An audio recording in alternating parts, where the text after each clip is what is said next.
Olá, sejam bem-vindos ao Sponsors Talks. Você sabia que o primeiro tênis Air Jordan de 86 tem a ver com os jogos gregos lá do século 5 a.C.? Pois é, diferentes épocas sempre o patrocínio foi usado para trazer legitimidade social e reputação.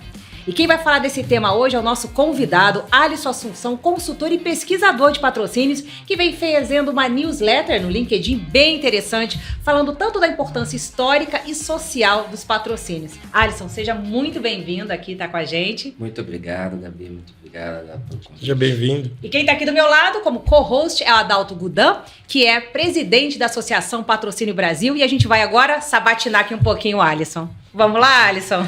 Vamos lá. Vamos lá. Alisson, queria começar com uma bem-vindo, né? Primeiramente, quero começar com uma pergunta que não muito polêmica, mas um pouquinho. Na sua visão, como consultor, especialista de patrocínios aí, com bastante experiência, por que o patrocínio ainda é subutilizado por muitas empresas como ferramenta estratégica de marketing e reputação, mais focado só em mídia, em visibilidade? Por que isso acontece ainda, Alisson? Eu diria que acho que a gente tem uma escola, né? Você tem visões de onde é que o patrocínio ele vem, e isso constrói uma visão de mundo para onde ele vai também, ou para que ele se presta, né? Eu particularmente, minha história de vida ela é meio cheia de reviravoltas. Eu acabei indo trabalhar com patrocínio numa época em que eu comecei a trabalhar numa empresa e fazendo gestão de projetos, eu fui fazer a gestão de uma carteira de um portfólio de projetos sociais, né? E daí esses projetos sociais eles eram contratados, a ferramenta, o instrumento pelo qual se contratava era o patrocínio, e eu nunca tinha, quer dizer, já tinha pensado nisso, eu já tinha trabalhado com produção cultural, eu já tinha tido inclusive projeto aprovado em lei de incentivo à cultura. Eu sou do estado de Goiás, sou nascido lá, então já tive a experiência de fazer o que muitos tentam, que vender um projeto, né, de patrocínio para alguém, né, vender uma ideia dentro de uma lei de incentivo e tudo mais. Então, quando eu comecei a trabalhar com aquilo, eu vi uma sinergia muito grande, mas eu não sou alguém que começou pensando pela escola do marketing. Eu acho que quem começa pensando pela escola do marketing tende a ver o patrocínio como mais uma das ferramentas do mix de marketing. Sim. E eu defendo que o patrocínio ele tem uma existência própria. Como a Gabi falou, o patrocínio ele já existia de alguma forma antes de existirem corporações. Com certeza. Né? Então, quando a gente vai situar o patrocínio no mundo das corporações, é muito tentador, talvez, colocar ele dentro da caixinha do mix de marketing para quem é de marketing, colocar ele na área de comunicação ou de comunicação institucional dentro de uma empresa, né? E aí eu vejo, para tentar te responder, né, duas coisas principais. A primeira eu acho que dependendo do foco da empresa, do tipo de atividade dela, as necessidades de marketing podem sim sugar o patrocínio e falar, olha, nossa missão enquanto marketing é essa, então o patrocínio é uma das ferramentas que nos suporta, então fica aqui embaixo dessa estrutura organizacional. E a outra é que muitas vezes quanto mais governança, quanto mais estrutura essa empresa tem, eu não quero relacionar isso só com tamanho, mas empresas grandes costumam ter isso, né? Isso vai gerando maior necessidade de separar as coisas, né? E enxergar, por exemplo, a relação de patrocínio diferente da publicidade, a publicidade diferente do marketing direto voltado para vendas, né? Diferente da assessoria de imprensa, diferente da gestão de mídias sociais, né? Então eu acho que dependendo do tamanho e da orientação, muitas vezes da orientação de negócio, mas às vezes isso vem não exatamente de uma escolha consciente, às vezes vem da formação, né? Então não é uma crítica a nenhuma dessas questões, mas eu acho que ajuda a explicar por que muitas vezes empresas maiores têm áreas dedicadas a patrocínio, né? Tem políticas de patrocínio, tem programas de patrocínio, né? Tem comitês para se dedicar à governança ou à seleção, identificação de oportunidades de patrocínio, né? Enquanto em outros casos você vê uma relação muito direta do patrocínio enquanto mais um elemento do mix. A gente faz uma série de ações integradas para, por exemplo, promover um novo produto que está sendo lançado, para alavancar uma experiência de marca que com um determinado público, um público jovem ou um público nichado e tal. E aí eu uso o patrocínio como parte disso, mas sem talvez uma reflexão maior das possibilidades que eu posso fazer, né, com aquilo, e aí você acaba tendo talvez a utilização que você precise ali. O que não quer dizer, eu gosto muitas vezes quando a gente faz assim, às vezes você tem resultados subótimos. Por quê? Porque falta um pouco de visão para aproveitar tudo aquilo que você poderia extrair. E de onde você acha que vem essas melhores oportunidades? Porque no começo a gente tentou contextualizar historicamente, né? Uhum. E a gente falou de duas ações. Uma, que é um tênis feito por uma marca, ou seja, uma ação da empresa para patrocínio, né? E a outra, a figura do mecenas, que na verdade ele patrocina algo que já existe, né? Qual que você acha que traz mais possibilidades? Olha, a gente está hoje num mercado onde todas as empresas competem, às vezes competem consigo mesmas, né? Inclusive, tem empresas que competem para fazer hoje produtos tão bons quanto elas conseguiram fazer no passado, né?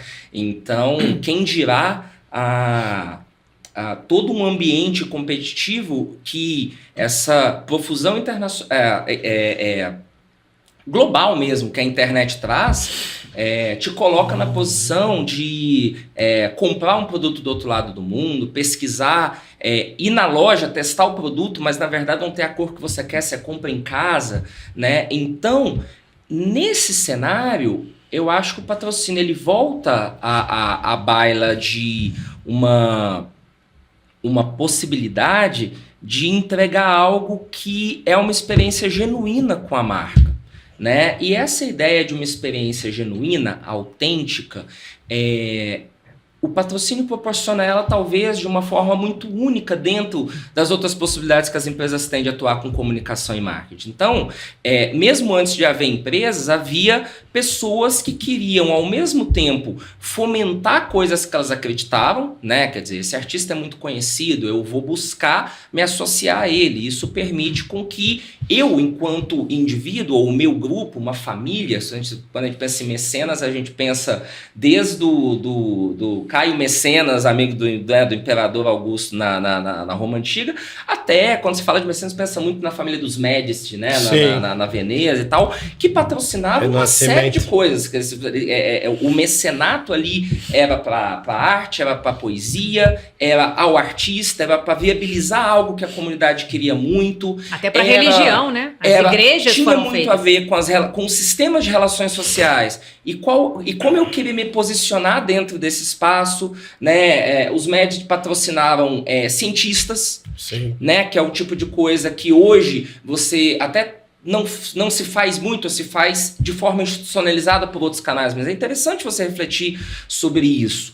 Ao mesmo tempo, a gente tem corporações que, quando a gente fala hoje de patrocínio, que estão buscando se colocar em alguma posição de alguma forma, né? Em geral, essa posição é uma posição que tem a ver com a essência do que seja sua marca, né?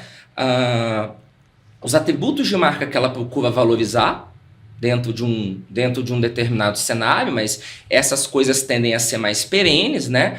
E para isso faz sentido porque o patrocínio. O patrocínio nada mais é do que uma cessão de direitos de associação de imagem, se a gente for procurar aí um livro texto e tal, né? Mas o que isso significa? Significa, olha, em geral tem um combinado que é feito. Em geral, esse combinado é feito na forma de algum tipo de pagamento. Sim. Geralmente em dinheiro, vamos ser francos aqui, em troca de algo que não é um serviço, mas sim o direito de colocar a minha marca ou de ter determinadas propriedades, aí eu não vou, né? Tá ali junto, né?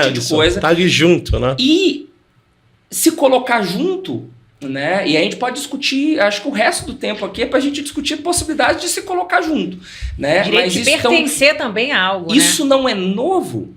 Mas é isso. A forma como eu posso me colocar, o patrocínio oportuniza. E aí cabe a cada marca, né, hoje dentro do mercado, buscar mais esse elemento para se posicionar, né, junto a algum determinado público. Público esse que gosta dessa iniciativa que está sendo patrocinada.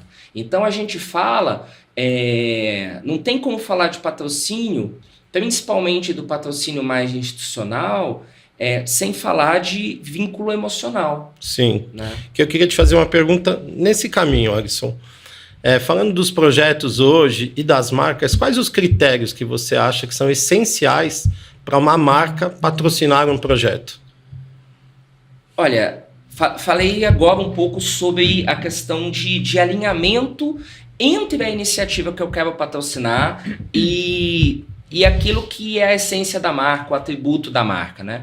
Eu gosto muito daquele autor, o Simon Sinek, né? Ele tem aquele livro Comece pelo Porquê, e esse livro, apesar dele estar muito voltado, ou pelo menos ele escreveu muito voltado para líderes, em determinado momento é só o TEDx, acho que o segundo ou terceiro mais assistido da história, acho que hoje perde para o da Brené Brown. Mas por que ele fez tanto sucesso? Por que ele chegou a tanta gente, né? Porque ele mostrou ali que tem marcas, e essas marcas tendem a ser as marcas com posição de liderança, que começam pelo porquê. O que quer dizer isso? O propósito, eu não sou né? só uma empresa que fabrica calçado, não, eu quero ser disruptivo, eu quero a minha missão, né? Empresas falam muito, né, em missão e visão, mas a noção do Sinek de porquê, eu acho que ela é interessante para você pensar a questão do branding em geral, mas quando a gente pensa em patrocínio também, quer dizer, se eu coloco a minha marca não apenas como uma marca eu estava pensando em calçado justamente porque eu cruzei as pernas e o meu calçado tocou aqui, eu lembrei que eu gosto da marca de calçado que eu estou usando, ela é confortável. Quer dizer, se o meu objetivo, se a minha razão de ser aumentar o conforto das pessoas no dia a dia, e eu quero fazer isso aplicando novas tecnologias em vestuário, e acontece do meu o que ser, eu produzo calçados que são mais confortáveis que os dos outros, é muito diferente de simplesmente chegar numa feira de calçado onde todo mundo está vendendo calçado e você é só mais um. Não, você pode ir para evento onde tem, se seu calçado for para jovem, para público jovem. Chegar lá e procurar estabelecer um vínculo que, de repente, por causa dessa experiência com a sua marca, talvez ele não compre seu calçado lá, mas ele vai procurar teu calçado na internet. Ele vai vincular, né? Quando hoje você tem autores aí de marketing, como Philip Kotler, que exploram um conceito que não é dele, também não é tão novo assim, de digital, quer dizer, a interação entre o físico e o digital, a gente está falando disso o tempo todo. E o patrocínio é uma forma de estar lá. É uma forma de estar presente, é uma forma de levar esse porquê da sua marca, que tem que estar muito sintonizado para te responder, para completar a resposta, Dalton, que tem que estar muito sintonizado com o atributo e a razão de ser daquela iniciativa que eu estou patrocinando. Não importa se é um evento, essa conexão, não né? importa se é um atleta, né? Quer dizer, a gente começou falando de Air Jordan. Sim. Né? É um produto que virou febre e que quando começa que se estruturou a partir de um patrocínio, tem o filme, esqueci agora o nome, mas tem lá com o Matt Damon e tal, né? Mal mostra o Michael Jordan no filme, mostra a mãe dele interpretada pela Viola Davis, né? Exato. Então, ali fala da trajetória de tentar fechar um patrocínio que mudou o destino de uma marca. E mudou por quê? Porque aquele atleta tinha tudo a ver com uma marca que queria crescer, e atleta e marca cresceram juntos, numa relação de longo prazo. E pula 20 anos no tempo até hoje, quando a marca que faz o Air Jordan lança o Air Jordan, tem gente que dorme na porta para poder comprar, né, o primeiro do estoque, né? Então, tem outras marcas que conseguem isso, mas esse é um caso exemplar, por exemplo, de um caso de marketing onde o patrocínio foi a peça-chave, ele não foi mais um elemento só do mix, né? Se não tivesse ocorrido aquele patrocínio, aquele produto e a própria marca como É uma troca de seria uma valores outra ali. Você coisa acha que foi um hoje. alinhamento ali de propósito e valor de marca? Troca de valores. É um dos cases, assim, que você pode pensar de endorsement, que para mim, nem todos consideram assim, mas eu considero, inclusive, por razões históricas. Né, a parte do quando o patrocínio começou tinha a ver com, muitas vezes, apoiar um produto ou marca. Hoje isso é feito de uma outra forma, muitas vezes você não tem o mesmo contrato, mas é muito engraçado, até quando você traz do inglês, né? Um atleta, ou um músico, ou enfim, um influencer, ele endorsa, esse verbo até existe um pouco no português, ou seja, ele endossa um produto. Esse copo aqui, Sim. por exemplo. Mas quando ele fala que na relação dele com a marca, ele fala I'm sponsored by, quer dizer, eu sou patrocinado por essa marca de copo. Quer dizer, a minha relação com o copo é de endossar, mas a relação da marca do copo comigo é de patrocinar. Sim, com certeza. Você falou desse alinhamento, né, de propósito e marca. Teve algum caso que teve um desalinhamento que você lembra, assim, que teve que entrar no eixo para poder funcionar? Olha, tipo, a empresa queria uma coisa, o projeto era outra. Eu conheço casos, eu acho que nessa... Não precisa nem citar a empresa. Né, exatamente, nessas horas é bom a gente nunca falar nomes, mas tem empresas de fora do Brasil que tentaram justamente envolver influenciadores, por exemplo, que talvez não tivessem o melhor comportamento social, né? E essa é uma questão muito interessante, né? Você querer associar a sua marca, quando você associa no patrocínio a uma iniciativa, qualquer ela que seja, é uma via de mão dupla. E o patrocínio tem uma particularidade em relação à publicidade, por exemplo. Se você faz uma publicidade televisiva e você coloca um anúncio para passar no intervalo de um jornal, né? Você está ali transmitindo, é você a empresa, todo mundo sabe que você pagou, ninguém sabe exatamente quanto, mas todo mundo sabe que você pagou para transmitir uma mensagem que é sua. Né? Quando você tem, por exemplo, um evento, uma iniciativa que pode ser literalmente uma iniciativa, um movimento social, um projeto de responsabilidade social, um projeto ambiental, né? No qual você é patrocinador, qualquer passivo de imagem, qualquer incidente, né? Com essa iniciativa, ou esse atleta, ou essa categoria esportiva, ou essa companhia cultural, estou dando exemplos, né? Aqui, ou evento, né? Supondo, você patrocina um evento e de repente alguém descobre que nesse evento teve, sei lá, alguém foi assediado, ou que tinha pessoas ali trabalhando numa condição de ser maltratado, né? De sofrer, por exemplo, um assédio ali, de uma forma um pouco mais trabalhista ali, né? Não necessariamente, sei lá, precisa ser análogo ao trabalho escravo para poder chamar atenção. Se isso acontece do ponto de vista do patrocinado, a empresa também é associada àquilo. Claro. Eu estava colocando a minha marca chancelando ali, né? E não só eu estava colocando. Se eu acho que esse evento, com o qual eu estou associando a minha marca, ele é alinhado com os meus valores, ao ponto de eu patrocinar, né? O que acontece se esse evento, de repente, acontece alguma coisa dentro dele? A sua marca também está associada. Claro. E o contrário também é verdadeiro. Quer dizer, para quem é patrocinado, se a organização ou a instância que patrocina, de repente tem alguma questão, podem ser as mesmas questões, inclusive trabalhistas, legais, sim, o risco para ambos os lados, né? Esse patrocinado provavelmente pode ser em algum momento acionado para prestar. E aí, vem cá, você vai continuar? E aí eu não vou citar nomes de novo, acho que tem muitos casos, inclusive, né? Mas a gente tem muitos atletas, né, que muitas vezes são muito bons no que fazem, ou têm uma visibilidade enorme pela capacidade atlética que tem, mas muitas vezes alguma coisa acontece do ponto de vista do comportamento. Qual a primeira coisa que geralmente acontece? E quando sai a notícia, 2 semanas depois, olha, marca tal rompeu o contrato de patrocínio, sim, com aquele atleta, né? Então, isso mas é pra gente hoje, uma evidência. Um apagamento, assim, da pessoa, né? Eu tive agora recentemente em Santos e eu fiquei impressionada, porque no Museu do Santos, assim, Claro, com tudo que aconteceu, que é muito grave, mas o Robinho foi apagado da história. Sim. Não tem mais nada da Robinho. Tem uma Célia Santos, tem um. Pagaram caso, do muro. apagaram do muro. É um exemplo. Ele foi apagado da triste, cidade. Né? Muitas vezes. Com certeza. Triste.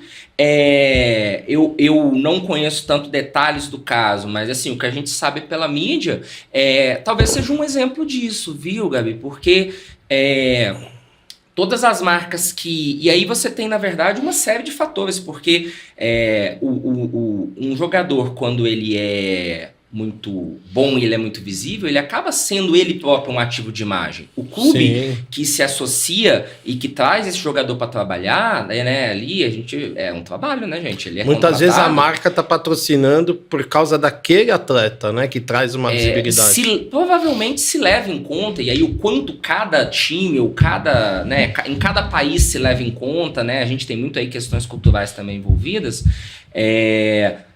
O quanto isso pesa é muito difícil dizer, mas é um exemplo de uma situação, né, muito, muito infeliz, muito triste do ponto de vista social e tal, aonde dificilmente, né, quer dizer, a entidade foi chamada a dar uma resposta. Sim.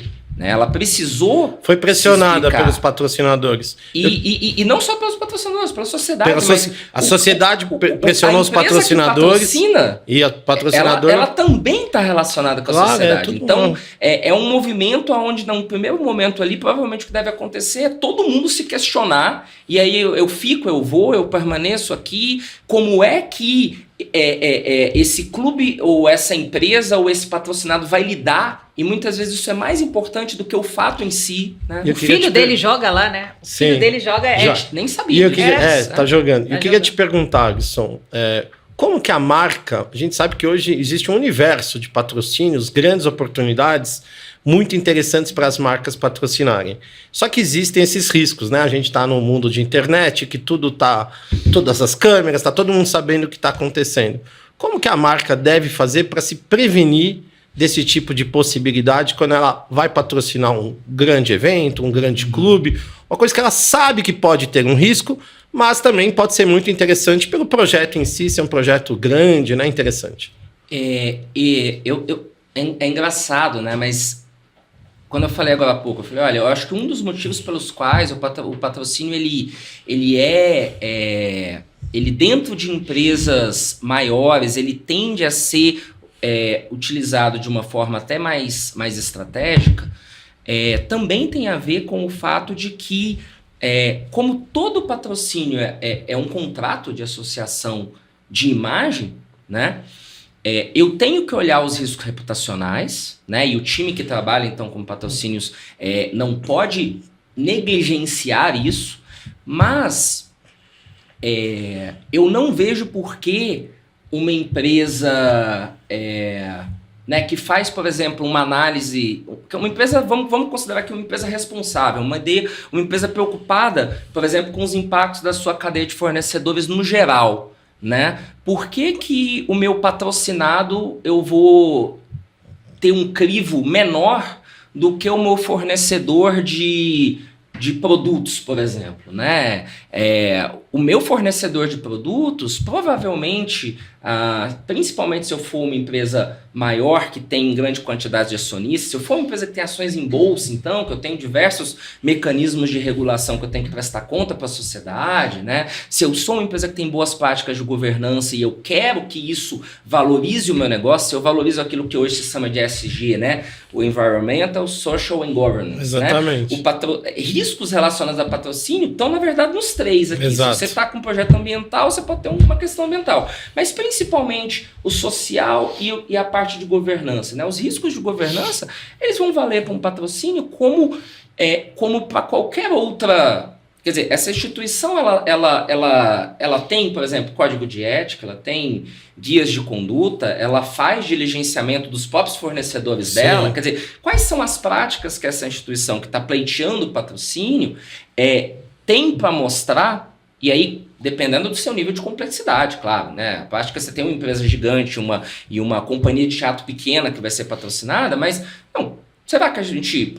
por que essa companhia de teatro, por exemplo, não tem um programa um código de ética, um programa de prevenção de assédio no ambiente de trabalho? Quer dizer, tudo isso são fatores que, quando uma empresa vai fazer, né, principalmente empresas que trabalham com uma quantidade maior de patrocínios, que elas devem levar em consideração. E aí tem que ter uma inter-relação, porque provavelmente o time de marketing, o time de comunicação não vai fazer isso sozinho. Sim. Ele vai fazer com o apoio das áreas da empresa que se dedicam a cuidar disso as áreas de uma forma global. As suas áreas têm as suas demandas, né, éticas, corporativas. Exatamente. E formam um conjunto de necessidades para poder patrocinar algum evento, algum projeto. Se você tiver... e aí, claro, existem metodologias de análise de conformidade, a gente... não sou especialista nisso, não vou ficar falando muito não, mas o que eu já vi e já conversei com pessoas de diferentes empresas, de alguma forma, não me parece muito diferente quando você chega num certo nível de porte da empresa, se a empresa está ligado, por exemplo, à administração pública federal e estadual, ou se ela é uma grande empresa que tem ação na bolsa, ou se ela é uma empresa de um grande investidor. Quer dizer, a partir do momento em que o risco reputacional começa a impactar sobremaneira, né, a forma como seus stakeholders pensam sobre você, e isso pode, por exemplo, impactar as suas vendas, né, e você tem estrutura para cuidar disso para toda a sua cadeia de valor, o patrocínio vai estar ali junto. Tem que estar ali junto. Você está falando de prevenção, né? Mas como que a empresa pode ser propositiva nos patrocínios para alcançar diversidade, meio ambiente, inclusão? Eu acho que, se a gente falar um pouquinho de prospecção de patrocínios, a gente pode pensar que as empresas elas vão, Gabi, receber... Aí cada uma vai ter seu jeito, né? Tem empresas que simplesmente prospectam aquilo que elas querem, né? Quer dizer, eu quero fazer tal patrocínio e tal, eu vou direto ali. Tem empresas que recebem tudo quanto é tipo de proposta, avaliam, de repente identificam oportunidades muito boas, né? Identifica, seja uma companhia que ninguém conhece, e fala assim, poxa, tem um valor social em investir nessa companhia que ninguém conhece, mas ao investir nisso daqui, eu também estou fortalecendo o ecossistema cultural, né? Então, cada uma vai ter, dentro da sua política, uma forma de escolher. Mas... independente da forma como eu vou escolher que iniciativas eu vou patrocinar, já falei algumas coisas aqui. Tem que estar extremamente sintonizado com a minha marca. Quer dizer, de repente, se uma empresa já tem um histórico de má conduta, ela provavelmente já não vai estar sintonizada com a tua marca, né? Mas pode ter alguma coisa que não se sabe? Pode, né? Além disso, você pode colocar no seu contrato de patrocínio determinados requerimentos, determinados quesitos, né? E esses quesitos podem passar por melhores práticas de contratação, melhores práticas de gestão dos fornecedores. Quer dizer, não é só assim, olha, você é responsável pelo impacto que seus fornecedores causam.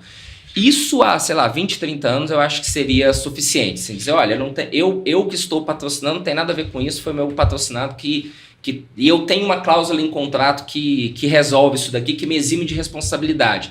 Exime de responsabilidade, eventualmente até hoje, de responsabilidade jurídica. E nem sempre, né? Mas o impacto reputacional não tem como. A gente vive num mundo onde a informação ela é ampla, ela circula, né? Então... E que o julgamento reputacional, às vezes, é muito mais forte que o julgamento jurídico. Eu né? acho que eu não estou errado aqui se a gente postular que qualquer marca, independente do seu tamanho, quer fazer um patrocínio para obter benefícios de imagem e reputação, claro. Não para ter problemas de imagem e reputação. Né? Então, esse é um aspecto que existem formas de talvez no seu processo de seleção você já identificar, quer dizer, essa empresa, esse patrocinado tem uma proposta boa, mas ele não tem ainda maturidade enquanto uma organização, quer dizer, talvez não seja profissionalizado o suficiente para cumprir alguns requisitos meus aqui. Isso pode ser um bom retorno, quer dizer, de repente isso não é um não ou uma negativa para esse patrocínio para sempre. Fala, olha, Eu verifico aqui um alinhamento com os fatores de marca, mas eu não verifico aqui outras coisas que os meus patrocinados precisam ter. Quer dizer, de certa forma, você pode dizer isso de forma mais ou menos clara, mas no fundo o que você está dizendo é, olha, eu acredito na sua iniciativa, ela me parece boa, mas hoje eu não estou seguro de fazer um investimento em você. Né? Eu queria te fazer uma pergunta nessa linha. Você é uma pessoa acostumada, né, a negociar projetos de patrocínio. E eu queria te perguntar assim, o que você enxerga que são os maiores erros que os proponentes cometem na hora de apresentar ou de negociar um patrocínio? Olha, na hora de apresentar, não só eu comentei assim, toda revisão de literatura que você... É engraçado, porque como os patrocínios talvez tendem a ser abordados em livros de marketing, é muito difícil... Não é grande a literatura de livros, né, ou de autores que são especializados em falar sobre patrocínio, nem fora do Brasil, né, assim, que se dedicam ao tema. Mas os bons livros que eu conheço, né, quando eles falam de identificação, além de tudo que a gente já falou agora, da questão de alinhamento com a proposta de marca, de que né, por que a gente não patrocina sempre aquilo que tá tendo mais views, o show musical que tem mais plateia, né? Porque de repente eu tenho valores, né? Acho que a gente já comentou um caso uma vez hipotético, falou assim, olha, você tá numa cidade que tem uma quantidade pequena de habitantes. Supondo que você é uma rede de mercados, né? Você só opera nessa cidade.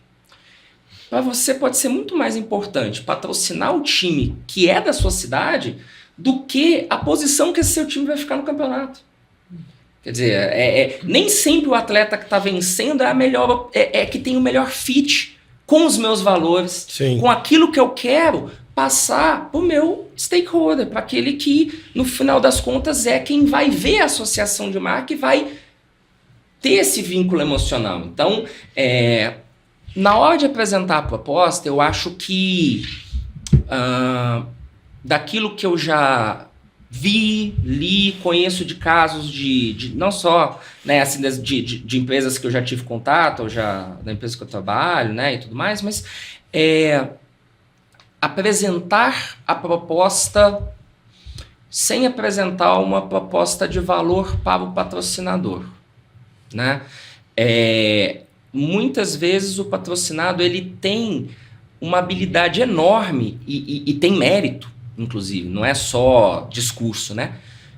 Para justificar porque que a ação dele é ótima, porque que ele, tecnicamente, seja nos esportes, seja num evento, seja na seara do patrocínio cultural e tal, porque que ele tem maior capital cultural acumulado, quer dizer, ele tem títulos, ele tem premiações, ele pode gerar resultado e tal, mas falta talvez, mas isso vem sem uma proposta de como é que eu acho que eu, na minha iniciativa, né, eu como autor dessa iniciativa, posso agregar valor à sua marca. Imagina se você recebe essa proposta já com uma ideia assim de, olha, eu percebi que a sua empresa pesa por tais e tais valores, eu sou uma pessoa, eu sou um atleta, nós somos uma organização que, por exemplo, falei aqui dessa companhia de cênicas teórica aqui, que a gente não só tem práticas de, por exemplo, DEI, né, que é um termo muito usado ultimamente, de diversidade, equidade e inclusão, né? Eu não apenas valorizo isso. Isso é o tema transversal, por exemplo, nos espetáculos que a gente apresenta. Você olha que legal.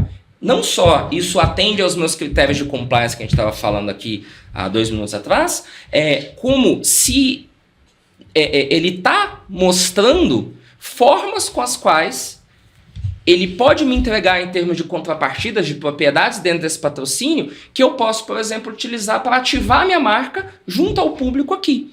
Espera-se que se eu valorizo essa temática, essa instituição também, qual é o público que vai?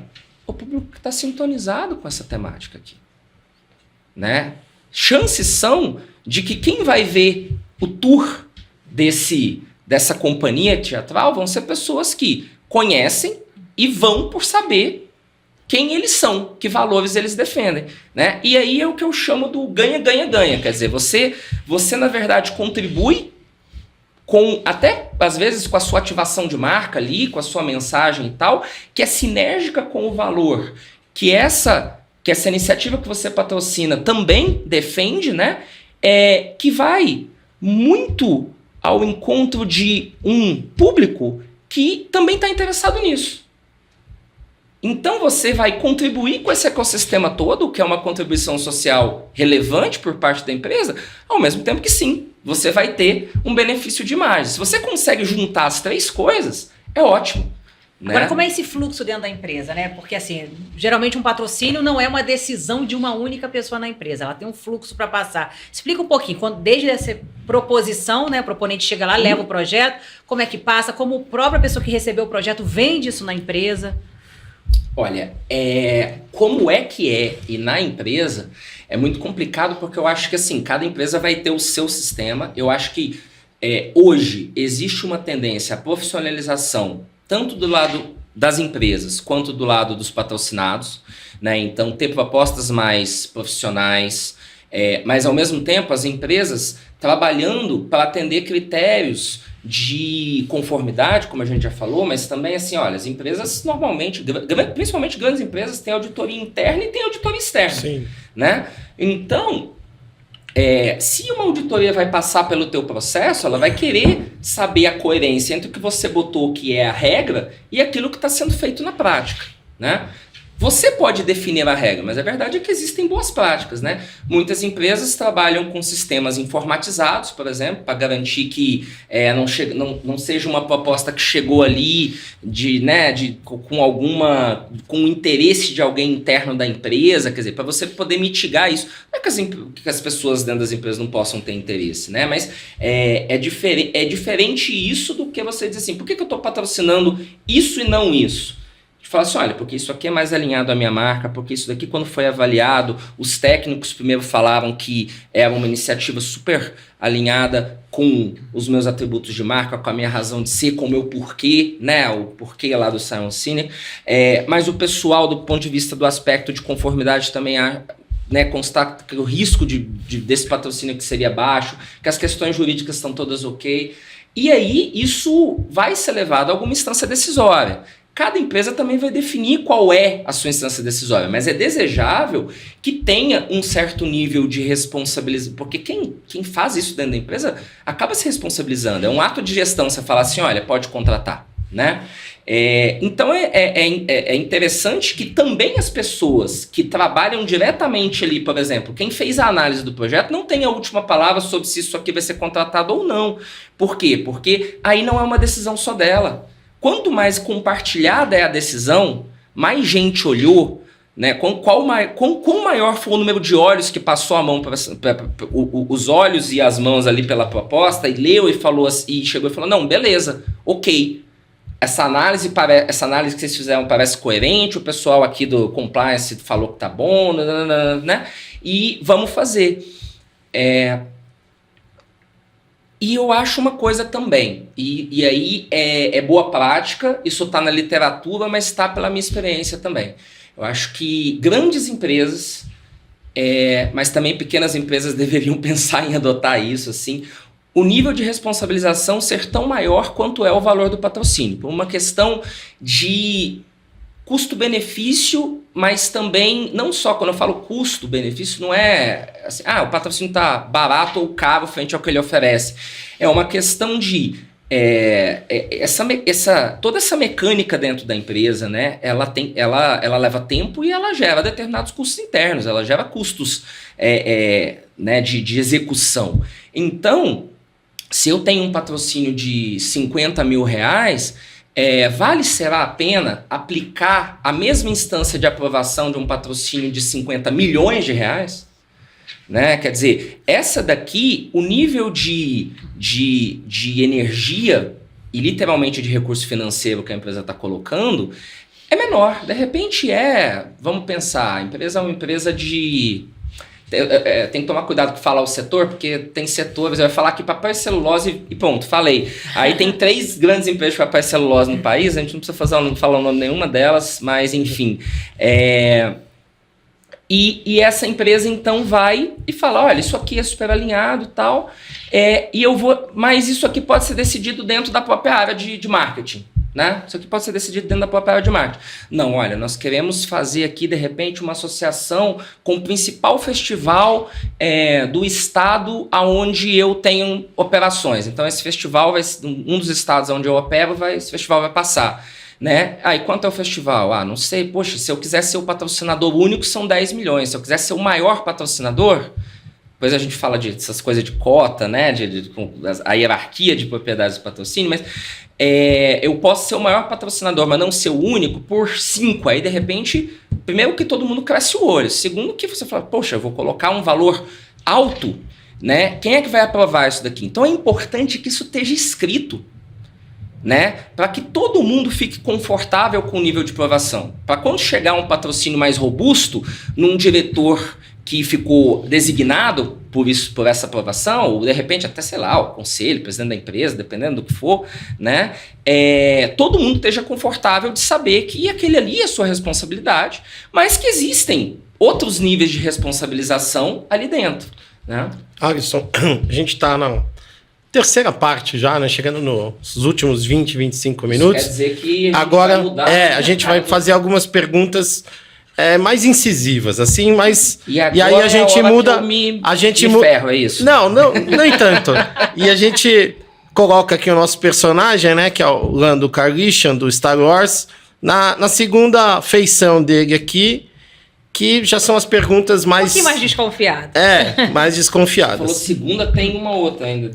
Acho que a gente não vai precisar chegar nessa terceira. Não, tomara. A gente tá falando da aprovação, não é? Como é que você aprova, como que é o fluxo, isso. Você falou muito bem, eu queria ir para a parte de execução, porque nós sabemos, né, quem trabalha com patrocínio há muito tempo, que às vezes a gente recebe propostas espetaculares, mas na hora de executar existem as dificuldades.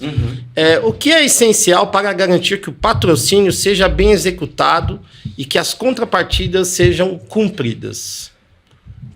Eu acho que uma coisa muito relevante, eu vou começar a responder de trás para frente, né? Para garantir que as contrapartidas sejam cumpridas e cumpridas a contento, quer dizer, que ambas as partes estejam ok.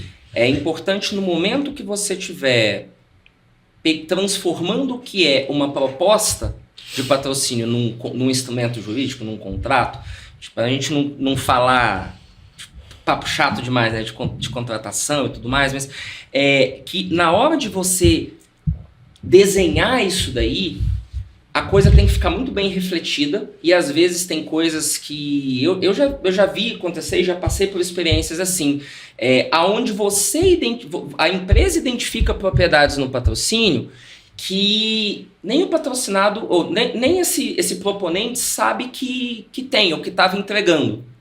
Né? Mas você olha o escopo do patrocínio e fala, não, mas olha aqui, isso aqui não tem minha marca? O mestre cerimônia não vai falar o meu nome aqui? Eu não estou oferecendo essa sessão aqui? Não, mas tudo bem, mas todo patrocinador vai ter isso. Né? Não, tudo bem, mas olha só. Primeiro que isso é uma propriedade que eu tenho dentro desse patrocínio. É um direito que assinando o contrato contigo eu tenho. Então, vamos fazer o seguinte, e aí, muitas vezes eu já vi assim, a proposta vem com 5, 10 contrapartidas. Quando sai no contrato, sai 30. Você fala assim, nossa, mas você negociou tão bem que você conseguiu 20 coisas a mais? Não. Na verdade, uma boa parte dessas coisas estava no escopo do patrocínio, mas talvez a entidade não tivesse essa visão de que aquilo ali podia ser uma entrega. Sim. Outras coisas, se você tiver uma visão de trabalhar junto, e eu defendo que sempre tenha, você muitas vezes pode identificar coisas que estão ali e você fala, poxa, por que você não me dá essa propriedade aqui? Falo, não, como assim? Não, isso aqui é uma propriedade. Eu gostaria de fazer, por exemplo, uma ativação nessa área aqui do local do evento. Ele falou, tudo bem, então beleza, mas eu vou colocar aqui. E aí, cada coisa que é colocada, né, tem valor. E você arbitrariamente, ainda que seja, mas existem metodologias que ajudam nisso, né? Vai atribuir um valor para essa contrapartida, não do ponto de vista assim, de que isso tem que custar tanto e tal. A gente já falou que patrocínio não é contrato de serviço. Mas, ao mesmo tempo, todo contrato de patrocínio vai ter, e eu conheço empresas e organizações que patrocinam de forma sistemática e robusta, que não tenham, por exemplo, uma relação muito detalhada de contrapartidas com a forma como elas devem ser evidenciadas, ou seja, o que é que eu tenho que mostrar para a empresa que está me patrocinando, para dizer que eu, né, satisfatoriamente, que eu realizei aquilo ali, né, e uma previsão, por exemplo, de quase todo contrato vai ter uma cláusula de multas, né? Então, assim, olha, se eu não fiz, e é diferente do contrato de serviço. Se é contrato de serviço, se eu tenho um contrato de serviço aqui com você, Adalto, e você não faz, eu falo, bom, tudo bem, mas eu não te pago. E às vezes eu até, se eu precisasse disso, talvez eu até possa te multar, mas a primeira coisa que eu vou fazer é falar, não vou pagar, né?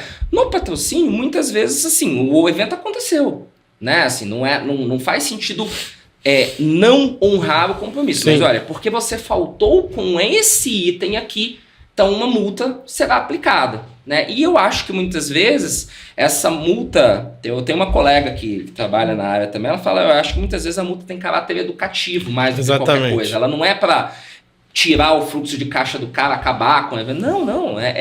Às vezes você tem um valor lá que às vezes nem é muito grande, mas é para lembrar que aquilo ali é um item de contrato que tem que ser feito, sabe? Isso incentiva ou isso promove a responsabilização. Além das contrapartidas obrigatórias, quais são as outras métricas que a empresa adota?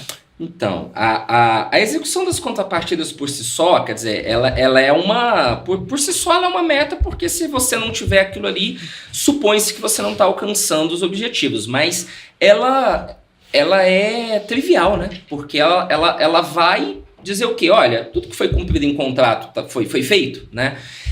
Ou seja, ela dá para você uma noção mais de processo do que de resultado, né? E resultado, mensuração de resultado em patrocínio,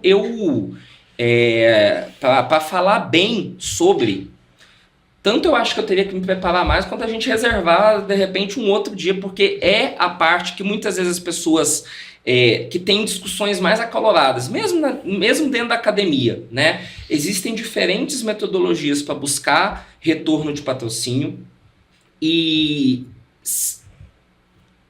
Para resumir assim, em uma frase, eu acho que é necessário aplicar a metodologia que seja mais adequada para aquele patrocínio. O que eu quero dizer com isso? A minha posição pessoal não é aquela de que existe um único indicador, nas empresas o pessoal gosta de falar de KPI, né? Key Performance Indicator, de que resolva todos os problemas de um patrocínio, né? Isso é uma questão muito sui generis dentro de ferramentas de marketing e muitas vezes é aquilo que também torna o patrocínio uma espécie de ornitorrinco, meio marketing, meio comunicação, meio relações públicas. Quer dizer, você tem que focar em alguma coisa que você quer medir, porque se você não fizer isso, medir tudo é muito difícil, e quando eu falo que é muito difícil, eu não estou dizendo que é impossível, mas eu estou dizendo que é muito... Às vezes alguns aspectos são inviáveis, algumas vezes o aspecto depende da minha ação enquanto patrocinador, quer dizer, só vale aquilo que... O resultado, se eu enquanto patrocinador também... tem um termo em inglês, não é propriamente ativar, é alavancar, leveraging, né? Quer dizer, eu tenho que fazer alguma coisa para que isso aqui funcione bem. Vou te dar um exemplo, um evento negocial que está sendo patrocinado, um evento de business, né? E tem lá uma sala de reunião. Como é que eu sei se essa sala de reunião teve um bom resultado?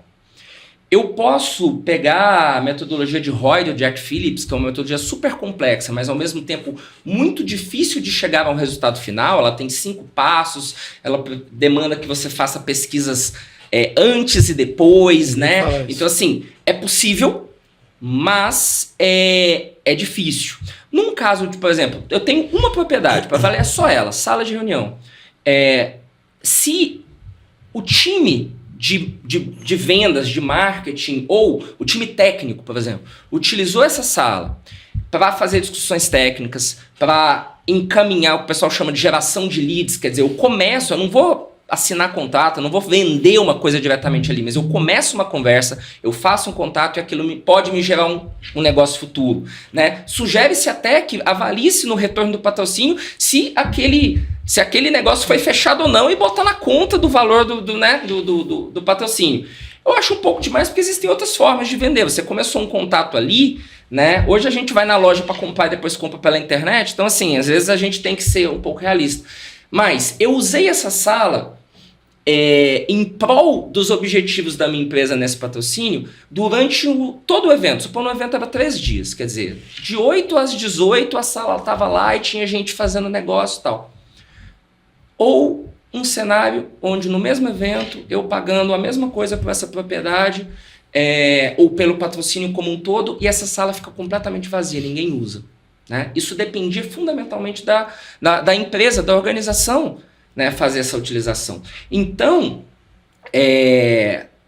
o resultado pode ser estrondoso, né? Assim, pode ser muito maior do que qualquer coisa que eu poderia ter investido ali. No outro, esse resultado tende a ser zero, porque se eu tinha uma sala de reunião que era um asset, que era um ativo dentro do meu patrocínio, que eu não usei, eu paguei. Às vezes essa sala está dentro de uma cota e às vezes o patrocinado não é sempre flexível em relação à cota, mas se estava lá e eu paguei, eu fiz um investimento para aquilo, né? A gente não fala que patrocínio é investimento à toa, né?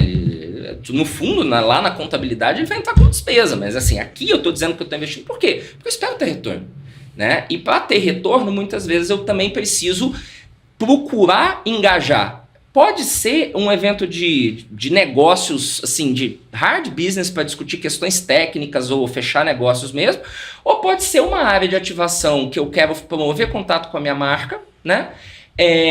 E que, de repente, ela é mal aproveitada. E sendo mal aproveitada, né, eu acabo não tendo o retorno que eu esperava, eu acabo não proporcionando para o público desse evento a experiência que eu queria proporcionar a respeito da minha marca. Isso também vai impactar os meus resultados, né? Alisson, a gente está falando das métricas, né? E normalmente as métricas elas atendem às demandas internas das empresas, são elaboradas baseadas em necessidades ou os objetivos que as empresas querem atingir. Uhum. No patrocínio, a gente também tem o público, que é o público que consome aquele evento, aquele projeto. Uhum. E hoje a gente fala muito de se fazer uma pesquisa pós o evento para entender a percepção do público. Como é que você vê isso? E quando a marca descobre, através de uma pesquisa, uma nova percepção do público, como que a marca trabalha isso posteriormente? Quando a gente fala desse tipo de experiência, em geral, a gente não está falando, por exemplo, de uma perspectiva de um retorno que eu vá conseguir ou que faça sentido, por exemplo, eu medir financeiramente. Em marketing, se fala muito de return on investment para muitas das ferramentas. Sim. E para muitas delas, tanto as que vêm da publicidade tradicional quanto as ferramentas digitais, já existem metodologias razoavelmente consolidadas. Aliás, muitas das metodologias digitais vieram da publicidade, né? Sim. E elas são muito fáceis de ver, porque você tem uma ferramenta proprietária, ele te diz quantos views, quantos likes, quantos engajamentos, quantas conversões, quanto daquele pessoal ali entrou e efetivamente comprou teu produto, né? Se você de repente é uma empresa de varejo, tem um marketplace ali conectado com a sua estratégia de ativação no patrocínio, você consegue ter todos esses dados, né? Mas quando você pensa em objetivos e aí você fala, poxa, na verdade eu quero ir nesse evento, eu quero envolver as pessoas, eu quero que elas entendam a minha mensagem. Qual a melhor forma de eu passar essa mensagem? E eu depois quero fazer uma pesquisa com pessoas no evento para saber se elas, primeiro, se elas entenderam, segundo, se elas acham, se elas concordam, né? Se foi legal, se realmente eu criei uma experiência, eu criei um vínculo afetivo.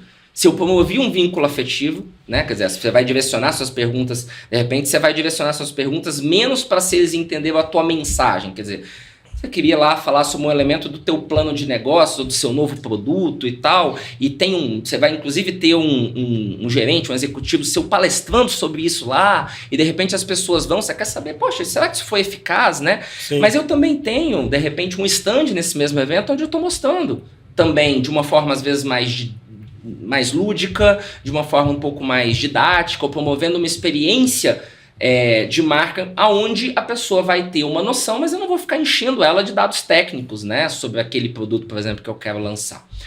Ali, o mais importante é que ela tenha um contato que depois possa se tornar uma conversão, se for mais ou menos como você está colocando, né, Adalto? Assim, será que depois de sair desse evento a minha visão de marca muda? A visão sobre a marca muda? Se você chegar à conclusão que sim, na sua pesquisa, isso é um bom indicador, e não tem uma forma só de perguntar isso, de obter, a gente está simplificando aqui, seria a métrica que eu particularmente gosto, mas que depende muito do esforço da empresa em ativar, de quem patrocina, de ativar o patrocínio, né, de uma forma boa, né, de uma forma que gere realmente resultado, que é o que o pessoal chama de Return on Experience. Tem um livro que é Sponsorship Marketing, ROI, né? Não é ROI, ROI, né? Também não é Return on Equity, né? A galera do mercado financeiro tem esse um indicador para avaliar a empresa, não. É Return on Experience, quer dizer, as pessoas que foram ao evento, e se eu for fazer uma pesquisa, né? Seja de quem participou da minha ativação de marca, de quem viu o meu pessoal falar, e daí eu vejo, olha, na medida em que a pessoa ela respondeu que ela participou de todas as experiências do meu stand, né? Até o cafezinho que eu coloquei lá, ela foi lá, ela tomou, ela acha que isso é legal porque ela achou interessante que a empresa que a empresa esteja aqui, né? Muitas vezes isso não é óbvio, a gente tem que a empresa tem que do ponto de vista institucional, dizer o que ela está fazendo ali. Explicar, né? Tem um conceito que é do Ken Unger, que é de patrocínio endêmico ou não endêmico. Quer dizer, se você é uma empresa, vou falar de papel e celulose de novo aqui, né? Aí você vai numa feira de papel e celulose. Todo mundo espera que as empresas de papel e celulose do Brasil estejam na feira do mercado de papel e celulose. Não é surpresa para ninguém. Você chega lá e as pessoas não vão se perguntar o que você está fazendo lá. Agora, se você é uma empresa, se você vende soft drink e você quer ir num evento de quadrinhos, pode ser que alguém se pergunte, olha, o que você está fazendo aqui? Tem que fazer uma associação. Né? Você está lançando um produto novo. Não serve, mas assim, aqui é um monte de... Né, é um evento de nicho, nós estamos discutindo quadrinho. E aí, de repente, a postura... dessa empresa de soft drink, você falou, não, eu quero... A minha marca tem a ver com estar próximo das pessoas quando elas estão no seu melhor, quando elas estão felizes. Essa é a minha razão de ser. Na feira na Boat Show, né, na feira de barco, tem sempre uma empresa de helicóptero, né? E aí você pensa, uma feira de barco, por que tem uma empresa de helicóptero? Mas é porque é o mesmo público. Quem compra barco, o mesmo público pode comprar um helicóptero. Ela pode gerar um estranhamento, mas... Não, quando eu vi a primeira vez, foi a primeira coisa que eu tem barcos que dá pra pousar um helicóptero em cima também, né? Tem e aí, quando eu vi a primeira vez, foi a primeira pergunta que eu fiz. Fique muito claro, gente, para fins desse podcast, que só a Marinha do Brasil, por lei, é autorizada a pousar helicópteros em embarcações, tá? Então, esse espaço tá lá, top de sabedoria, né? Mas eu aprendi isso uma vez com o pessoal da Marinha em Manaus, não me pergunta isso. Mas, quer dizer, se eu tenho um barco que dá para pousar um helicóptero, quer dizer, isso tudo é uma coisa que é uma perspectiva de agregar valor ao meu produto, né? Claro. A gente, na verdade, esse espaço está lá para outra coisa. Mas a empresa de helicóptero que vai no evento de barco, de certa forma, ela tem o ônus de não apenas de querer fazer business, mas de explicar por que faz sentido a marca dela tá ali. Sim. E por que a razão de ser dela enquanto empresa se associa com um evento que, na verdade, e tem tudo a ver com os atributos e valores desse outro evento que é dedicado a um tema diferente, né? Então, quer dizer, o ônus é maior? Mas ao mesmo tempo é uma oportunidade de você chegar com a tua mensagem para pessoas que talvez não vão no evento de helicóptero, porque quem vai em evento de helicóptero, sei lá, é piloto, gente que mexe com manutenção preventiva, engenheiro mecânico, quer dizer, então não tem tanta gente que sonha em ter um barco que vai no evento, ou melhor, que sonha ter um helicóptero que vai em evento de helicóptero, quanto gente que sonha ter um barco que vai em evento de barco. Assim como você tem eventos sobre carro, provavelmente vai muito mais gente que é amante de carro, né, mas que não é nem mecânico, nem designer, nem engenheiro automotivo ou mecânico, enfim. E são oportunidades, de repente você chega ali com moto. Carro, moto, né? Ou você chega com helicóptero. Por isso que é tão importante comunicar, né, o patrocínio, fazer uma boa ativação, né? Saber como comunicar, porque, assim, pode muito bem dar muito certo, como você pode ter, no final, a sensação de que você não conseguiu aquilo que você queria, Sim. que é porque, ao mesmo tempo que, nos ambientes não endêmicos, ao mesmo tempo que você é forçado a ser um pouco mais institucional, quer dizer, você tem que justificar mesmo, porque qual é a sinergia, né, da tua marca com aquele evento, com aquela iniciativa, com você enquanto público, né? Não parece óbvio, e quanto menos óbvio parece, maior é o ônus que você tem, maior é o risco que você assume também, né, de não conseguir se conectar emotivamente com aquele público. Vale a pena fazer? Olha, a empresa tem que analisar e falar, olha, às vezes você corre o risco, inclusive, você fala assim, olha, eu acredito que vale, vamos lá ver, né? E de repente você pode descobrir que em determinado ponto você conseguiu sim, em determinados pontos não foi tão bom quanto você queria, e aí você precisa avaliar, será que na próxima edição que eu tiver desse evento, eu, empresa de helicóptero, vou estar lá patrocinando? Será que eu vou tentar fazer melhor? Ou será que eu vou abandonar a estratégia, né?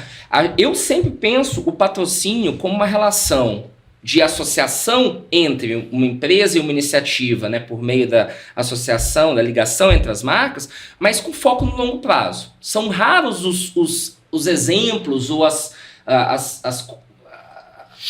possibilidades que eu vislumbro assim, muito claramente, aonde você faz um patrocínio único, acabou. Agora, uma das discussões que tem no mercado é aumentar esse número de empresas que patrocinam, né? Porque a gente tem as mesmas empresas que patrocinam sempre, através de lei ou até patrocínio direto de marketing, Sim. mas tem novas empresas surgindo e que não necessariamente patrocinam. Você, como consultor, qual conselho você daria para uma empresa assim? Por que entrar nesse ramo de patrocinar? Entre no ramo de patrocinar se você valorizar e se fizer sentido para o seu negócio, tentar ser o mais autêntico, tentar ser o mais genuíno, num contato direto com um público que você quer alcançar numa situação que seja propícia para isso, que é a iniciativa patrocinada, né? É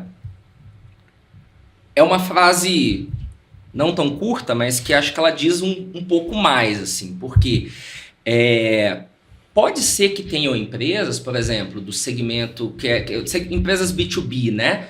Onde talvez faça sentido estar indo num evento sem nem patrocinar, de repente para ela só ter um stand ali, vale, ela pode fazer um outro tipo de contrato para ter esse stand dentro desse evento e tal. Quando você entra num patrocínio, não é só, eu tenho um stand no evento. Não, você é um parceiro institucional nesse evento. A gente Sim. falou ali no início, olha, se tiver alguma questão, inclusive de reputacional entre as partes, assim, elas estão associadas já. Então, algum impacto vai ter, né?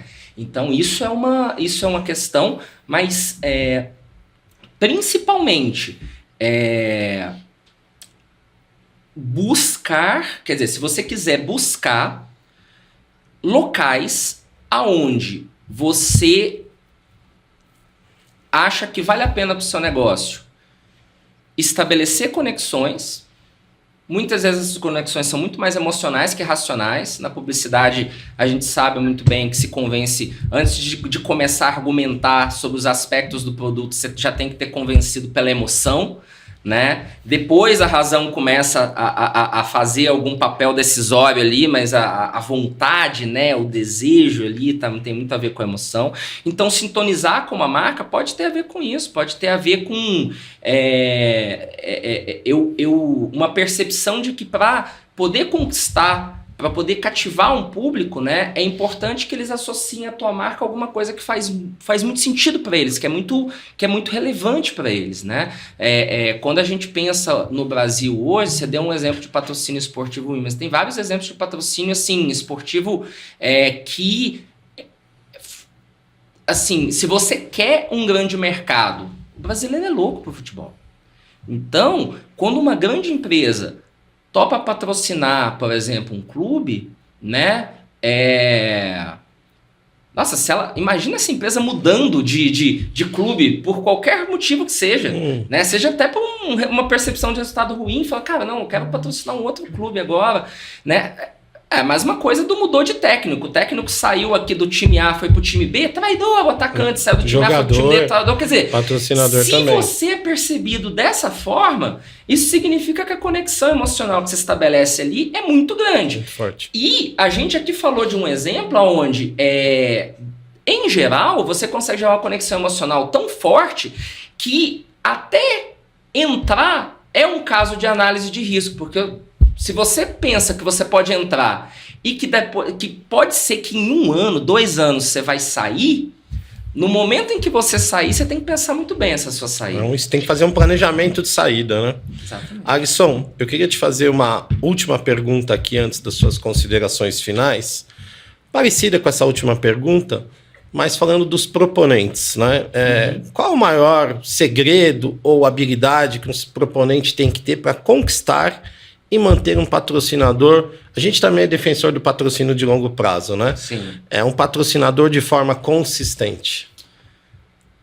Olha, ser um bom patrocinado às vezes tem a ver com, primeiro, cumprir todas as contrapartidas que estão no contrato, né? Quer dizer, não ter não ter nenhum problema assim durante a execução do contrato, porque cada vez que você tem uma questão dessas, fica ali um registro, né? Poxa, mas o cara não fez aquele negócio que ia fazer, né? Pô, como é que...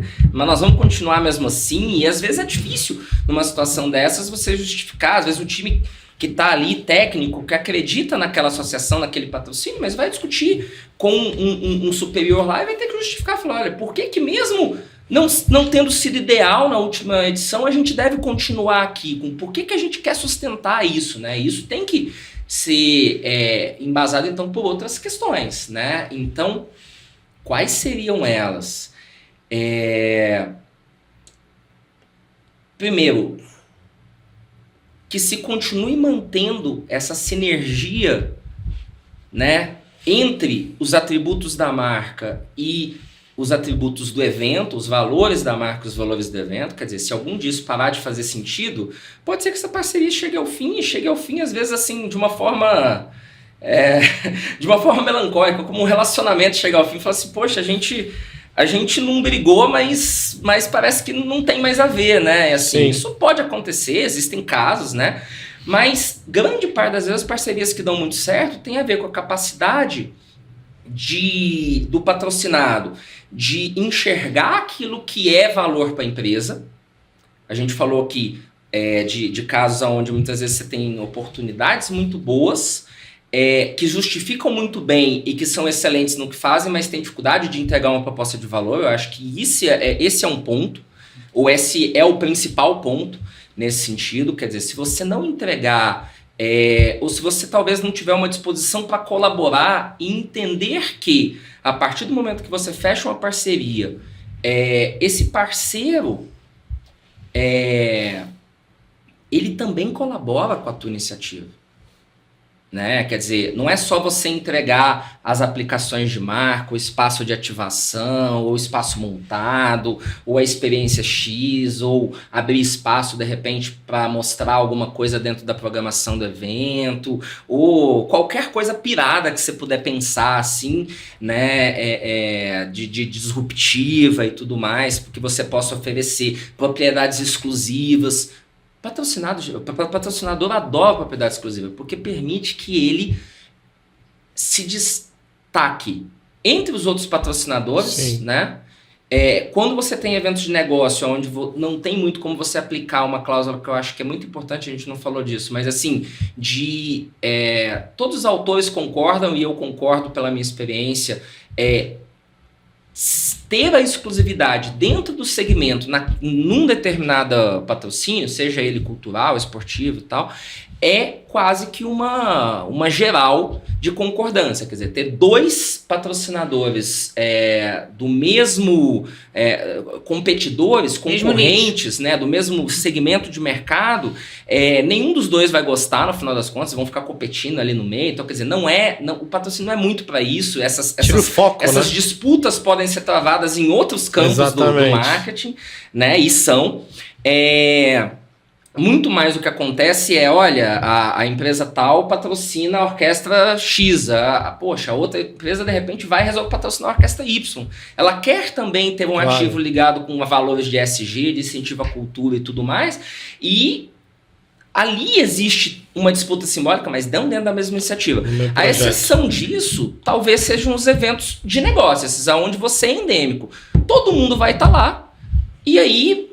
você ali vai estar, o concorrente vai estar e tudo mais. Isso não necessariamente precisa ser um problema também, porque ali é um espaço especializado do segmento, né? Eu acho que é importante nunca diga nunca, né? Assim, então assim, mas quase sempre, né? Tirando esses casos aqui, essa exclusividade ela é um fator importante. Então, por exemplo, se você perde a noção disso e já manda uma proposta e fala assim, não, olha, mas eu tenho 3 outros concorrentes seu aqui, mas me patrocina mesmo assim... Não, você já está muito associado a eles para eu entrar agora. Provavelmente isso não vai ser muito bom para mim, né? Então, esse é um ponto, quer dizer, apresentar uma proposta de valor que permita me diferenciar mesmo dentre os outros patrocinadores, ainda que sejam de outros segmentos. Quer dizer, a experiência tal dentro do evento ela é assinada por mim, né? A principal sala do evento ela é a sala da empresa de papel e celulose aqui, sala, né, X. Então, isso tudo é um conjunto de coisas que fazem com que o público, né, independente de qual é aqui o tipo de objeto desse patrocínio, vai entendendo, né, e vai cada vez mais criando conexões. Às vezes ele vê a marca e fala, tá beleza, tá aqui e tal. Não, de repente ele passa pelo stand e fala, nossa, que legal isso daqui, né? Depois ele tá ali, tem um debate entre uma pessoa que ele quer ver e uma pessoa da empresa, e ele fala, poxa, eu não sabia que essa empresa fazia isso, né? Não sabia que ela estava tão preocupada com a sustentabilidade. De repente ela começa a falar assim, nossa, mas de repente eu não estava tão sintonizado, de repente eu tenho que rever meus conceitos sobre essa marca, né? Então, quando o patrocinado não se preocupa em nada com isso, eu acho complicado. E a gente sabe, né, que tem muitos segmentos, na verdade isso é muito, muito mais comum no Brasil do que fora, a questão de cotas, né? Assim, tem o patrocinador cota bronze, prata, ouro, às vezes o pessoal inventa um pouco mais, mas em geral tem uma cota que só pode ter... Adalto adora essas cotas. Eu chamo Platina, de cota Highlander, né? Assim, só pode haver aí depois tem A, B, C, D, ou C, ou D, tudo bem, legal. Mas, às vezes, você quer uma outra coisa, né? E eu acho que é importante ter uma relação de respeito, no sentido de, olha, essas aqui são as propriedades de todos aqueles que estão nessa relação. Beleza, mas eu não sou uma empresa que tem algo para apresentar, eu não quero ter um ponto de contato com marca, eu quero ter o awareness. Então eu quero ter mais marca por ali, eu quero ter a possibilidade de estar assinando uma atração dentro do evento, mas eu não quero ter um stand meu. Né? Talvez porque eu não seja uma empresa que tenha relação, eu tenho um produto que ou ele não é, eu vendo para um para poder vender para outro, né? Você pensa, sei lá, gasolina, tem um monte de distribuidor de gasolina, mas assim, o que importa é a marca que está no posto, né? A empresa que distribui mesmo, você não fica sabendo, a empresa que refina, que esse petróleo veio, né, do Golfo do México, se ele foi produzido no Brasil, enfim... na verdade é que você não sabe, né? E então é muito mais uma relação de você conseguir criar uma conexão genuína e autêntica numa mensagem, né? De repente falando, não, eu tenho uma operação hoje que é das mais sustentáveis no mundo, eu preciso valorizar esse aspecto e tal. E ter um patrocinador que seja compreensivo a isso. Porque se você só puder, né? Que nem quando você chega no restaurante e fala, olha, eu sou alérgico eu queria esse prato aqui, mas eu sou alérgico a camarão, dá pra fazer como outra coisa? Eu falo, não, eu falei, então eu sou alérgico a camarão, se eu comer eu vou passar mal, vou morrer, né? Então assim, me ajuda, por favor, claro. Isso daqui não dá pra, isso aqui não vai dar. E aí se a pessoa fala, não, você fala, poxa, será que eu estou pedindo demais, né? Enfim. E às vezes a inflexibilidade dentro da proposta é um fator que te faz pensar assim, poxa, se todo ano for assim, será que eu vou conseguir melhorar a minha atuação e o meu contato com esse patrocínio? Se todo ano eu tenho a mesma coisa? Se eu não posso usar nada muito diferente, né? Isso não é que é que não pode ter cota, mas assim, ter essa sensibilidade, ter essa flexibilidade. Essa construção a 4 mãos, né? É transformar o patrocinador num parceiro. Exato. E eu acho que quando o patrocinador e o patrocinado se veem como um parceiros, você sai da ideia de... Claro, ainda tem que prestar...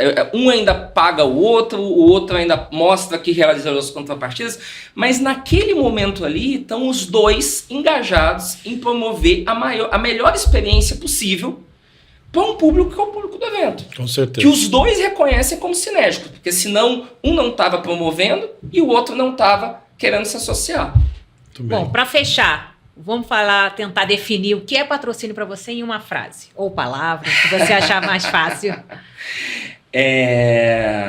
Eu não vou usar a definição de livro-texto, eu vou usar a definição de vivência. Também não vou usar definição sociológica, crítica e tal. Eu acho que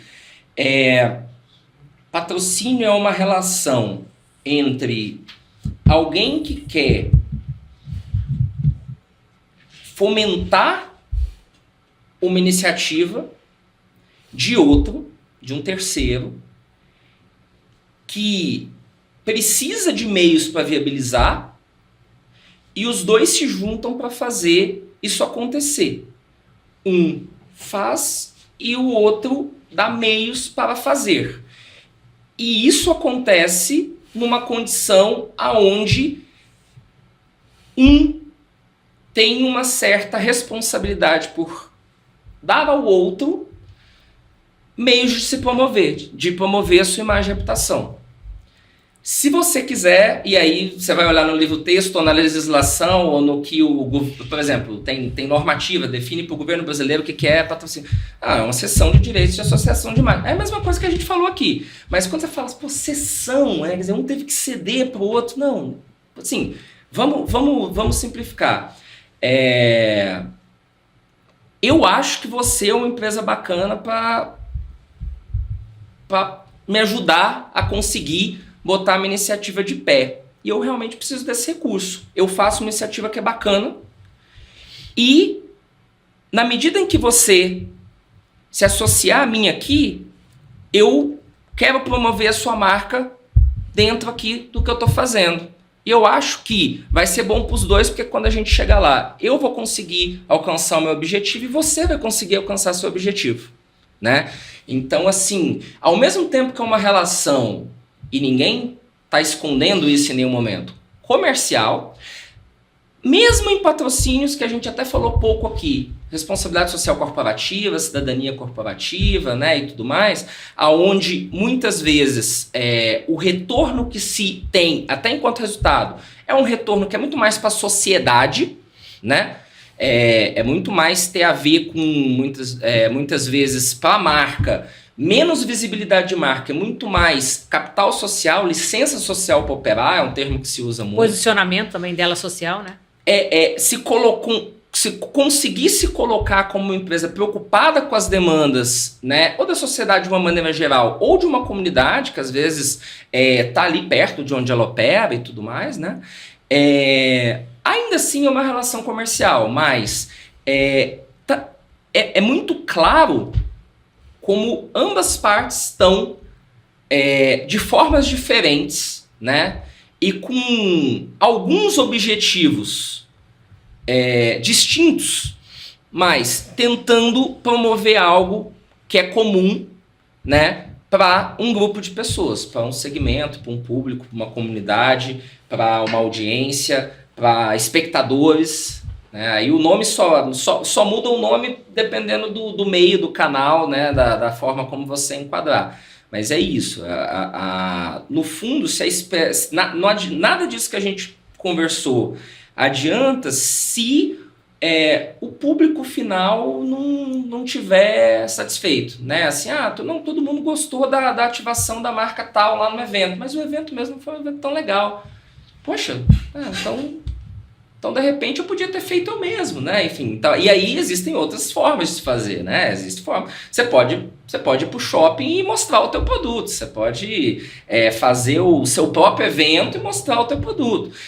Quando você escolhe associar a sua imagem como a forma de você fazer essa coisa, significa que você está apostando que essa instituição aqui, a iniciativa que ela conduz, tem a agregar tanto quanto essa iniciativa vai olhar para você e falar, não, eu reconheço que essa empresa ou essa corporação, né, não é só a empresa que patrocina, o governo também patrocina, enfim, também tem a agregar com aquilo que eu estou propondo fazer. Se não tiver bom, é o tipo de relação que se tiver bom para as duas partes, né, em algum momento essa relação de longo prazo vai ficar prejudicada. Pode até funcionar muito bem na primeira edição, na segunda edição, né, mas se não tiver os valores casados ali, ou se em algum momento esses valores descasarem, a coisa pode perder, né, o sentido. O ideal é que não, o ideal é que se trabalhe sempre para estar tanto a empresa quanto a parceria dela, né, as parcerias que ela tem, porque aí quando a gente olha uma empresa, ela dificilmente tem um patrocínio só. Tem algumas empresas que sim, né, porque inclusive são pequenas, falam, não, eu vou patrocinar o evento que ocorre na minha cidade, é esse aqui. Né? Perfeito. Obrigada, Alisson. Eu só queria dar um último recadinho e pedir para o Alisson fazer um comentário. O Alisson vai estar conosco na Sponsors Week, de 25 a 29 de agosto, no dia 25, falando, né, de patrocínios, a gente teve um pouco aqui. E se você quer deixar um recado final para a nossa audiência, para quem está trabalhando no mercado, o que você gostaria de falar no encerramento? Eu acho que... Primeiro que eu acho a iniciativa da Sponsors Week muito relevante, porque permite que as pessoas de todas as áreas... do marketing, da escola da comunicação, da administração, né, mais mercadológico, mais críticos, venha discutir uma mesma ferramenta, que tem múltiplas utilizações, que tem múltiplas finalidades e tal, e que se discute muito pouco. Então eu acho que é uma oportunidade rara para estar entrando em contato com gente muito melhor do que eu. Brincadeira. Eu acho, é verdade. Eu sei quem são as pessoas que estão falando e eu me sinto muito honrado de ter sido convidado para falar entre, né, esse time de feras, né, que vai falar sobre vários outros temas, né? São 2 por dia? Não, tem mais são 2 por dia. São 10 workshops. Então, eu acho que vale muito a pena e não é todo dia que vão aparecer oportunidades como essa, porque a PBR é uma entidade, né, embora relativamente nova, né, Dalton, mas é uma entidade de referência para quem quer discutir, tanto do ponto de vista de como obter patrocínios e como melhorar a qualidade dos projetos que conduz de forma a ter mais parcerias, quanto para as empresas que querem fazer conexões ou querem saber muitas vezes como estruturar os seus programas de patrocínio, né? E juntar uma coisa com a outra, eu acho que também é uma conversa muito interessante, muito desafiadora. Então, assim, eu fico bastante contente de ter sido convidado, ao mesmo tempo que eu fico ansioso, porque eu acho que é uma responsabilidade. Eu acho que é uma discussão no Brasil que falta fomentar. Não é só no Brasil, acho que no mundo de maneira geral. Como eu falei, eu brinquei com a Adalto que por conta de algumas viagens que eu fiz, que eu tive a oportunidade de comprar livros físicos, né? Livro, às vezes você vai trazer de fora, o preço do frete já fica 3 vezes mais caro que o preço do livro. Eu brinquei com ele e falei, Adalto, Delta, eu acho que hoje eu devo ter, se não a maior, uma das maiores coleções de livros físicos especificamente falando só sobre patrocínio. Aí ele falou, não, e como é que você fez isso? Eu falei, não, eu fui na Amazon e comprei tudo que tinha para comprar disponível e depois eu fui num sebos e fui perguntando, porque aí lá nos Estados Unidos tem o estante virtual dele, Craigslist, o eBay e tal. Então sempre que eu ia eu pensava assim, não, vou mandar entregar no hotel e tal. E aí eu fui... É muito engraçado, mas a impressão assim... você vê que tem autores que falam muitas coisas que são consensuais, mas ao mesmo tempo quase todos eles têm a mesma impressão, que a ferramenta do patrocínio, seja dentro da visão do marketing, seja dentro da visão da comunicação institucional, ela é pouco explorada no seu potencial. Então, acho que a Sponsors Week é essa oportunidade. Para quem tiver mais curiosidades, se quiser depois procurar, deve ter meu nome quando for publicado, claro. Né? Pode me adicionar no LinkedIn, a gente conversa. Eu tô com uma newsletter, além de também ter uma coluna no Observatório da Comunicação Institucional, onde eu tenho publicado alguns textos. Eu tenho me proposto a não apenas estudar, mas colocar em textos mais palatáveis, menos acadêmicos sobre, né, mas eu tô numa coletânea que é meio que uma arqueologia mesmo, que é partir da Grécia Antiga até o Air Jordan, de contar a história do patrocínio, né, e é um projeto que saiu de inculcações minhas. Eu comecei a olhar e ver muita coisa parecida, né, a ideia não é... Depois talvez vire um livro, mas por enquanto não tem nada a ver com isso, é simplesmente jogar esse conhecimento, porque foi das coisas que eu comentei desses livros que eu comprei e tal, História do Patrocínio sempre tem um capítulo de 5 páginas, assim, né? Sim. E aí eu falei, não, tem muito mais do que isso. Deixa eu ir atrás, deixa eu ver se eu consigo elaborar alguma coisa sobre isso que talvez ninguém tenha feito, né, e tal. E aí eu falei, cara, quer saber? Eu vou fazer isso. Não quero saber onde vai dar. Eu quero... a jornada é mais importante que o final. É isso, gente. E tá dando muito certo. Obrigado, viu, Alisson, pela presença. Obrigada, Alisson. Obrigada, Dalton, por estar aqui juntos. Você também, né, Gabi? E é isso, gente. Fiquem ligados nas redes da Patrocínio Brasil. Vem muita novidade por aí. Vem muita novidade também nos próximos episódios dos podcasts. Então, esperamos vocês.